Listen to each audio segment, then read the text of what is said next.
there are lots of challenges or difficulties when it comes to actually accurately measuring carbon in the soil.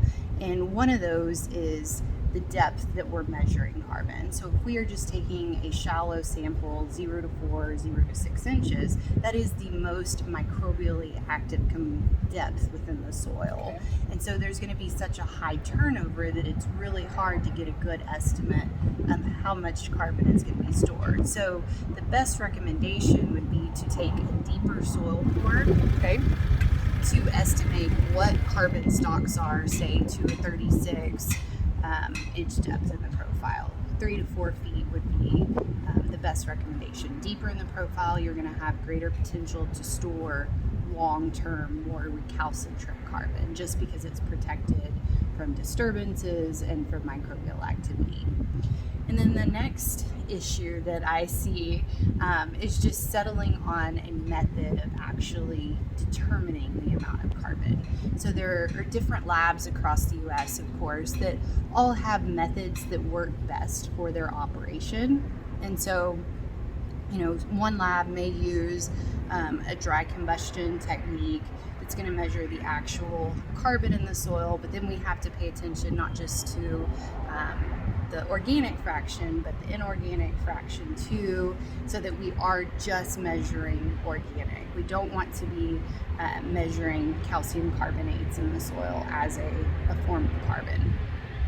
And then there are other labs that prefer to measure organic matter and then use an estimate to calculate organic carbon. And so we would have to decide as a scientific community what method is going to be the most appropriate and that is going to do the best job of determining carbon across the U.S. And we'd have to settle on one method. And you talked about the importance of the consistency of that, because if everybody's doing something different, then your numbers are going to be underestimated in some cases and possibly overestimated in others. And that leads to probably the other challenge is consistency of sample collection, right? Because depending on when that sample is collected, you can get very different numbers throughout a growing season. And if you go out and collect a sample when you have an actively growing crop, a lot of the carbon that's being photosynthesized, captured from the atmosphere by the plants, is going to be released through the roots as carbon oxides. And so if you go out and sample at that point in time, you're going to have this massive overestimation of the amount of long-term carbon storage in your soil. So how often will they test them? So say you sign a contract, are they coming out? Do they want to measure it once a year? Do they want to measure it 4 times a year? That's an excellent question, and I think that's another one of those things that no one has a good protocol set in place.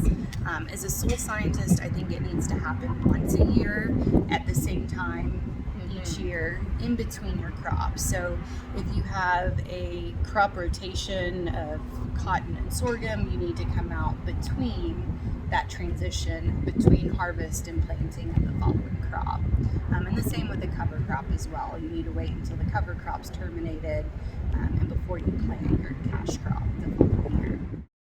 Something that weighs pretty heavily on me is that if we look at the numbers in the high plains of Texas, it might appear as though we have a small potential to really make a large impact. But I'm a cup half full person, Okay. and anything that we can do to keep carbon in our soil and out of the atmosphere is going to have a positive impact. And so I would just keep that in mind, that it might be a small increase in carbon that you see from a year-to-year basis, but you're doing something. Right.